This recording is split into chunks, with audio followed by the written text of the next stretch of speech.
किताब टॉक्स की इस विशेष गहन चर्चा में एक बार फिर स्वागत है। आज का हमारा मिशन बहुत ही स्पष्ट और सच कहूं तो बहुत दिलचस्प भी है। बिल्कुल।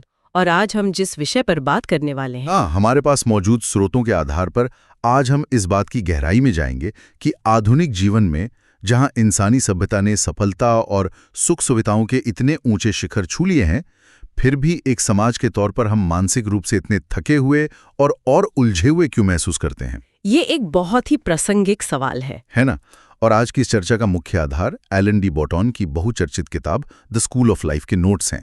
इसके साथ ही हम किताब टॉक्स के उस मुख्य दर्शन को भी इस चर्चा में पिरोएंगे जो ये वकालत करता है कि हर दिन कुछ नया सीखना और उस ज्ञान को अपनों के साथ साझा करना हमारी दिनचर्या का हिस्सा होना चाहिए। मैं समझती हूँ कि ये अप्रोच बहुत जरूरी है, क्योंकि सिर्फ जानकारी लेना काफी नहीं है, उसे बांटना भी जरूरी है।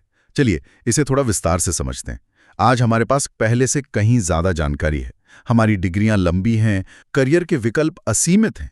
तकनीकी रूप से हम दुनिया के सबसे कनेक्टेड और सुरक्षित दौर में जी रहे हैं। तकनीकी रूप से तो हाँ, लेकिन अगर हम लोगों के निजी जीवन को देखें तो रिश्तों में एक अजीब सी दरार, भविष्य को लेकर एक गहरी चिंता और एक ऐसा असंतोष दिखाई देता है जो किसी भी भौतिक सफलता से शांत नहीं होता। ऐसा लगता है कि हमने एक बहुत ही शानदार भारी ढांचा तो तैयार कर लिया है, लेकिन हमारा अंदरूनी मनोवैज्ञानिक ढांचा पूरी तरह से चरमरा रहा है। देखिए, ये एक ऐसा विरोधाभास है जिसे एलन डी बॉटन बहुत ही बारीकी से पकड़ते हैं। मतलब आधुनिक समाज का पूरा ध्यान हमारी तकनीकी और आर्थिक शिक्षा पर केंद्रित रहा है। हम ये मानकर चलते हैं कि अगर किसी व्यक्ति को एक जटिल सॉफ्टवेयर बनाना आ गया या कॉर्पोरेट दुनिया में नेविगेट करना आ गया, तो वो अपने जीवन की भावनात्मक उलझनों को भी खुद ही सुलझा लेगा, जो कि एक बहुत बड़ी गलतफहमी है। बिल्कुल गलत धारणा है। एलन डी बॉटन का तर्क है कि हम इंसान मूल रूप से भावनात्मक रूप से बहुत नासमझ और जटिल प्राणी हैं। हमें एक भावनात्मक शिक्षा यानी इमोशनल एजुकेशन की उतनी ही जरूरत है जितनी एक इंजीनियर को गणित की होती है। सही बात है। दिक्कत ये है कि हमें ये सिखाया ही नहीं गया कि अपनी खुद की भावनाओं का ऑडिट कैसे करना है। जब मन में कोई उथल-पुथल होती है तो हमारे पास उसे समझने के लिए कोई शब्दावली या कोई फ्रेमवर्क नहीं होता। हम बिना किसी मैनुअल के इस जटिल मशीन को, यानी अपने दिमाग को चलाने की कोशिश कर रहे हैं। हमारी खुद की भावनाओं को लेकर ये जो हमारी अज्ञानता है ना, यहीं से सारी समस्याओं की शुरुआत होती है। स्रोतों में अनाम भावनाओं या अननेम्ड इमोशंस के खतरे पर बहुत गहराई से चर्चा की गई है। यहाँ सबसे हैरान करने वाली बात यह है कि हम अपनी भावनाओं को समझ ही नहीं पाते। जैसे मनोविज्ञान में एक स्थिति होती है जिसे एलेक्सीथीमिया कहते हैं, मतलब अपनी भावनाओं को पहचानने और उन्हें शब्दों में बयां करने में असमर्थ होना। हम अक्सर देखते हैं कि लोग अचानक से चिड़चिड़े हो जाते हैं या किसी छोटी सी बात पर भड़क जाते हैं। इसका एक बहुत अच्छा उदाहरण दिया जा सकता है। हाँ, जैसे मान लीजिए ऑफिस में किसी मीटिंग के दौरान किसी को लगा कि उसके काम को पर्याप्त महत्व नहीं दिया गया। अब वो व्यक्ति उस अपमान या असुरक्षा की भावना को प्रोसेस नहीं कर पाता, वो उसे बस दबा लेता है। बिल्कुल, वो घर लौटता है और डाइनिंग टेबल पर नमक कम होने को लेकर एक बड़ा झगड़ा खड़ा कर देता है। उसे खुद नहीं पता होता कि वो नमक के लिए नहीं लड़ रहा है, बल्कि वो अपनी उस अनकही असुरक्षा के बोझ तले दबा हुआ है जिसे उसने कोई नाम नहीं दिया। और इस प्रक्रिया में सबसे खतरनाक बात यह है कि जब तक कोई भावना नामहीन रहती है, वो हमारे अचेतन मन में, हमारे सबकॉन्शियस में एक स्वतंत्र एजेंट की तरह काम करती है। अनाम भावनाएं कभी खत्म नहीं होती। एकदम सही। जो डर है वो गुस्से में बदल सकता है, जो ईर्ष्या है वो किसी दूसरे व्यक्ति की बेवजह आलोचना करने की आदत में बदल सकती है। लेकिन जब हम किसी भावना को एक सटीक लेबल देते हैं, जैसे खुद से स्वीकार करना कि मैं इस वक्त अपने कोलीग की सफलता से ईर्ष्या महसूस कर रहा हूँ या मैं अपने भविष्य को लेकर डरा हुआ हूँ। हाँ, जब हम ऐसा करते हैं तो हम उस भावना की ताकत को आधा कर देते हैं। एक बार जब किसी चीज को नाम दे दिया जाता है तो दिमाग उसे एक समस्या के रूप में देखता है जिसे सुलझाया जा सकता है, न कि एक अदृश्य खतरे के रूप में जिससे घबराना है। भावनाओं की ये पहचान ही भावनात्मक बुद्धिमत्ता या इमोशनल इंटेलिजेंस का मूल आधार है। और अगर हम इस भावनात्मक शब्दावली की कमी को रिश्तों के फ्रेमवर्क में रखें तो स्थिति और भी ज्यादा जटिल हो जाती है। एलन डी बॉटन रोमांटिसिज्म के उस मिथक पर बहुत करारी चोट करते हैं जिसने आधुनिक रिश्तों को सबसे ज्यादा नुकसान पहुंचाया है। ये रोमांटिसिज्म का मिथक बहुत दिलचस्प है ना? हम अक्सर फिल्मों, उपन्यासों और पॉप कल्चर से ये सीखते हैं कि अगर कोई हमसे सच में प्यार करता है तो उसे हमारे बिना कुछ कहे ही हमारी हर ज़रूरत, हर भावना और हर तकलीफ को समझ लेना चाहिए। हम उम्मीद करते हैं कि हमारा पार्टनर कोई माइंड रीडर है, जो कि असल जिंदगी में नामुमकिन है। बिल्कुल। और इसी वजह से हम अक्सर रूठने का व्यवहार अपनाते हैं। रूठने का पूरा मनोविज्ञान ही ये है कि मैं तुम्हें नहीं बताऊंगा कि मुझे क्या बुरा लगा है, क्योंकि अगर तुमने मुझसे सच्चा प्यार किया होता तो तुम्हें खुद ही पता चल जाता। अगर हम इसे व्यापक नजरिए से देखें तो रूठने का ये व्यवहार असल में हमारी अपनी संवादहीनता और आत्म जागरूकता की कमी को छुपाने का एक तरीका है। अगर हम गहराई से सोचें तो हम खुद अपने आप के लिए एक रहस्य हैं। हमें खुद कई बार समझ नहीं आता कि हम किसी खास दिन इतने उदास क्यों हैं या किसी पुरानी याद से इतने विचलित क्यों हो रहे हैं। तो फिर हम किसी दूसरे इंसान से ये कैसे उम्मीद कर सकते हैं कि वो हमारी उन उलझनों को सुलझा दे जिन्हें हम खुद नहीं समझ पा रहे? यही तो बात है। अक्सर कपल्स को ये सलाह दी जाती है कि आपस में ज्यादा बात करो, कम्युनिकेशन ही सब कुछ है। लेकिन द स्कूल ऑफ लाइफ का नजरिया इसे एक कदम आगे ले जाता है। संवाद या कम्युनिकेशन तब तक काम नहीं कर सकता जब तक आपके पास कम्युनिकेट करने के लिए कोई स्पष्ट जानकारी ना हो। मतलब अगर एक व्यक्ति खुद ही अंधेरे में है तो वो दूसरे को क्या रास्ता दिखाएगा? रिश्तों की अधिकांश विफलताएं कम्युनिकेट न कर पाने की वजह से नहीं, बल्कि आत्म जागरूकता या सेल्फ अवेयरनेस की कमी की वजह से होती हैं। रिश्तों का बोझ अक्सर इसी अवास्तविक अपेक्षा के कारण टूट जाता है। हम अपनी खुद की मनोवैज्ञानिक कमियों, अपने खालीपन और अपनी असुरक्षाओं का इलाज एक दूसरे इंसान में ढूंढने लगते हैं। हमें लगता है कि एक सही इंसान के मिल जाने से हमारे जीवन के सारे टुकड़े अपने आप सही जगह पर बैठ जाएंगे। और जब ऐसा नहीं होता, क्योंकि ऐसा होना मानवीय रूप से असंभव है, तो हम उस रिश्ते को या उस इंसान को दोष देने लगते हैं। हम ये मानने को तैयार ही नहीं होते कि समस्या रिश्ते में नहीं, बल्कि हमारी खुद की उन उलझनों में है जिन्हें सुलझाने की जिम्मेदारी सिर्फ और सिर्फ हमारी अपनी थी। और आधुनिक जीवन शैली तो इस आत्ममंथन की प्रक्रिया को लगभग नामुमकिन ही बना देती है। आज के समय में हम 24 घंटे जानकारी, मनोरंजन और दूसरों के जीवन की झलकियों से घिरे हुए हैं। यहाँ बात सच में बहुत दिलचस्प हो जाती है। स्रोतों में इस बात पर विशेष ध्यान दिया गया है कि कैसे आज का समाज तुलना या कंपैरिजन के एक ऐसे अंतहीन चक्र में फंसा हुआ है जो हमें मानसिक रूप से खोखला कर रहा है। सोशल मीडिया ने इस समस्या को एक महामारी का रूप दे दिया है। इसमें एक बहुत ही दिलचस्प मनोवैज्ञानिक गतिशीलता काम करती है, जिसे हमें समझना चाहिए। हम लगातार दूसरों की बाहरी तस्वीर देखते हैं, जो कि पूरी तरह से क्यूरेट की हुई, फिल्टर की हुई और जीवन के केवल सबसे बेहतरीन पलों का एक हाईलाइट रील होती है। बिल्कुल। और हम उस बाहरी तस्वीर की तुलना अपनी अंदरूनी उलझन से करते हैं। ये एक ऐसा फंदा है जिसे हमने खुद अपने लिए तैयार किया है। कोई भी अक्सर किसी की वेकेशन की तस्वीरें या उनकी प्रोफेशनल अचीवमेंट्स की पोज देखता है और मान लेता है कि उनका पूरा जीवन उसी एक फ्रेम की तरह परफेक्ट है, जबकि वास्तविकता ये है कि हो सकता है उस खूबसूरत बीच की फोटो के ठीक बाद उस कपल में इस बात को लेकर भयंकर झगड़ा हुआ हो कि छुट्टियां प्लान करने में किसने गलती की। लेकिन वो झगड़ा कभी इंटरनेट पर नहीं आता। कभी नहीं। हम हर दिन अपने खुद के डर, अपने संदेहों, अपनी चिंताओं और अपनी असफलताओं के साथ जीते हैं, इसलिए हम उनसे बहुत अच्छी तरह वाकिफ होते हैं। और क्योंकि हम दूसरों की इन कमियों को नहीं देख पाते, हमारा दिमाग ये निष्कर्ष निकाल लेता है कि दुनिया में बाकी सब लोग एक व्यवस्थित और खुशहाल जीवन जी रहे हैं और केवल हम ही हैं जो इस जीवन को सही से नहीं जी पा रहे। यही तुलनात्मक पीड़ा आधुनिक समय की सबसे बड़ी मनोवैज्ञानिक समस्याओं में से एक है। इस तुलना के साथ एक और भारी दबाव जुड़ जाता है, और वो है सफलता और असफलता को लेकर समाज का आधुनिक दृष्टिकोण। एलन डी बॉटन इसे मेरिटोक्रेसी या योग्यता आधारित समाज का एक बहुत ही क्रूर पहलू मानते हैं। अतीत में अगर कोई व्यक्ति गरीब होता था या असफल होता था तो उसे दुर्भाग्यशाली माना जाता था। ये माना जाता था कि सिस्टम ही ऐसा है या ईश्वर की मर्जी है। हाँ, लेकिन आज के समाज का मूल मंत्र ये है कि अगर आप में प्रतिभा है और आप मेहनत करते हैं तो आप कुछ भी हासिल कर सकते हैं। ये सुनने में तो बहुत प्रेरणादायक लगता है। लेकिन इसका एक बहुत ही डरावना दूसरा पहलू भी है। वो दूसरा पहलू ये है कि अगर आप सफल नहीं हो पाते तो इसका पूरा दोष केवल आप पर मढ़ा जाता है। बिल्कुल। अगर सफलता आपकी अपनी उपलब्धि है तो असफलता भी पूरी तरह से आपकी अपनी अक्षमता का प्रमाण बन जाती है। आज के समाज में असफलता केवल किसी काम में फेल होना नहीं रह गया है, ये एक इंसान के रूप में आपकी कीमत तय करने लगा है।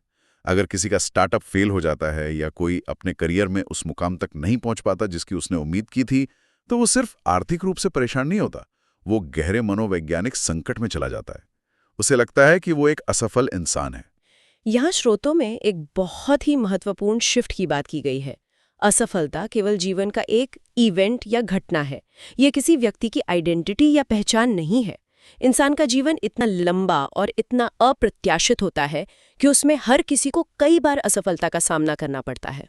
चाहे वो एक टूटता हुआ रिश्ता हो, करियर में एक बड़ा झटका हो या कोई वित्तीय नुकसान हो। ये सब मानवीय अनुभव के सामान्य हिस्से हैं।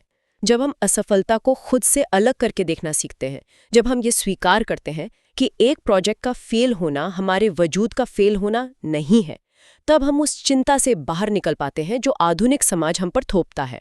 तो इन सब का आखिर मतलब क्या है? अब यहाँ एक बड़ा सवाल ये उठता है कि अगर आधुनिक सफलता के ये बाहरी पैमाने हमें शांति नहीं दे रहे हैं, अगर तुलना हमें थका रही है और रिश्तों में हमारी खुद की उलझनें बाधा बन रही हैं, तो इस सब का समाधान क्या है? ये एक बहुत जरूरी सवाल है। अक्सर दुनिया हमें ये समझाने की कोशिश करती है कि खुश रहने के लिए सब कुछ चाहिए।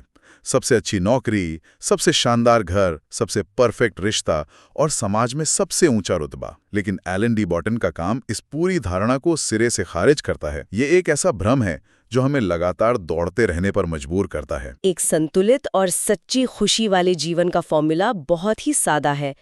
स्रोतों के अनुसार ये सादगी 4 मुख्य स्तंभों पर टिकी है। पहला स्तंभ है आत्मसमझ या सेल्फ अंडरस्टैंडिंग। और आत्मसमझ का मतलब सिर्फ ये जानना नहीं है कि हमें खाने में क्या पसंद है या हमारी हॉबी क्या है। नहीं, बिल्कुल नहीं। इसका मतलब है अपने खुद के अंधेरे कोनों में झांकने की हिम्मत करना, ये समझना कि हमारे ट्रिगर्स क्या हैं। हम किसी खास परिस्थिति में इतना रक्षात्मक या डिफेंसिव क्यों हो जाते हैं? हमारे बचपन के कौन से ऐसे अनुभव हैं जो आज हमारे फैसलों को चला रहे हैं? जब हम अपने दिमाग की इस ऑपरेटिंग प्रणाली को समझ लेते हैं, तो हम दुनिया के प्रति अपनी प्रतिक्रियाओं को बदल सकते हैं। एकदम सही। और इसी से जुड़ा है दूसरा स्तंभ, भावनात्मक संतुलन या इमोशनल बैलेंस। इसका मतलब अपनी भावनाओं को दबाना या खत्म करना नहीं है। जीवन में दुख, गुस्सा और निराशा हमेशा आएंगे। भावनात्मक संतुलन का अर्थ है उन भावनाओं के बीच एक शॉक एब्जॉर्बर विकसित करना। हाँ, जब कोई संकट आए तो पूरी तरह से न टूटना, बल्कि ये जानना कि ये भी एक गुजर जाने वाली स्थिति है। तीसरा स्तंभ शायद आज के दौर में सबसे ज्यादा क्रांतिकारी विचार है, सीमित इच्छाएं। हम एक ऐसी अर्थव्यवस्था में रहते हैं जो लगातार हमें ये बताती है कि हमारे पास जो है वो काफी नहीं है। हमें हमेशा एक नया फोन, एक बड़ी गाड़ी या एक और हॉलिडे की जरूरत होती है। इस हेडोनिक ट्रेडमिल पर हम लगातार भाग रहे हैं, लेकिन पहुंच कहीं नहीं रहे हैं। सीमित इच्छाओं का मतलब महत्वाकांक्षा को मारना नहीं है, बल्कि ये समझना है कि हमारी पर्याप्त की सीमा क्या है।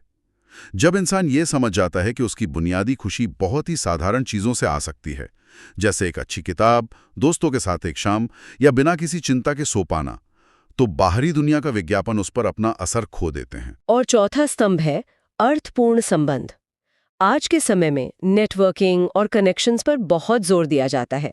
हमारे सोशल मीडिया पर हजारों दोस्त हो सकते हैं, लेकिन अर्थपूर्ण संबंध वो है जहां कोई दिखावा ना हो। एक ऐसा रिश्ता जहां हम अपनी सबसे गहरी कमजोरियों, अपनी असफलताओं और अपने डरों को साझा कर सकें।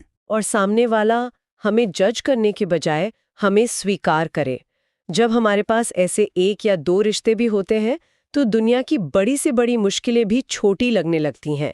ये 4 स्तंभ, आत्मसमझ, भावनात्मक संतुलन, सीमित इच्छाएं और अर्थपूर्ण संबंध मिलकर एक ऐसा जीवन बनाते हैं जो किसी भी बाहरी तूफान में टिका रहता है। इन 4 स्तंभों पर चर्चा करने के बाद ये स्पष्ट हो जाता है कि जीवन को बेहतर बनाने के लिए हमें किसी नई और महंगी डिग्री की नहीं, बल्कि एक नई समझ की जरूरत है। अक्सर लोग अपनी मानसिक घुटन को कम करने के लिए बाहरी बदलाव करते हैं। वे शहर बदल लेते हैं, नौकरी छोड़ देते हैं या नया रिश्ता शुरू कर लेते हैं। उन्हें लगता है कि शायद किसी नई जगह पर उन्हें शांति मिलेगी। लेकिन अगर वे अपनी अनसुलझी भावनाओं और आत्म जागरूकता की कमी को अपने सूटकेस में पैक करके साथ ले जा रहे हैं, तो कुछ ही महीनों बाद वही पुरानी समस्याएं नए चेहरों और नए स्थानों के साथ फिर से सामने आ जाएंगी। क्योंकि जब तक अंदर का परिप्रेक्ष्य नहीं बदलता, बाहर का दृश्य बदलने से कुछ हासिल नहीं होता। यही कारण है कि द स्कूल ऑफ लाइफ की पूरी फिलॉसफी इस बात पर जोर देती है कि खुद पर काम करना एक निरंतर प्रक्रिया है। जब हमारी खुद की समझ बढ़ती है, जब हम अपनी कमियों के प्रति थोड़े उदार हो जाते हैं, तो स्वाभाविक रूप से हम दूसरों की कमियों और गलतियों के प्रति भी ज्यादा सहिष्णु हो जाते हैं। हम समझ पाते हैं कि सामने वाला अगर बुरा व्यवहार कर रहा है तो शायद वो भी हमारी तरह अपनी किसी अनकही भावना से लड़ रहा है।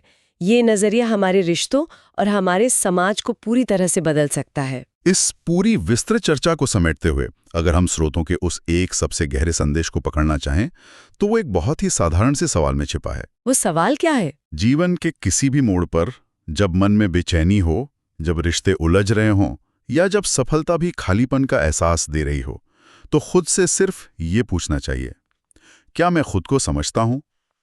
ये एक सवाल हमारे जीवन के कई बंद दरवाजों को खोल सकता है। यह हमें बाहरी दौड़ से हटाकर अपने भीतर की उस दुनिया में ले जाता है जहां असली समाधान मौजूद है। बहुत ही सुंदर बात कही। और इसी आत्ममंथन के विचार के साथ हमें किताब टॉक्स के उस मुख्य संदेश को भी अपनी जिंदगी का हिस्सा बनाना चाहिए।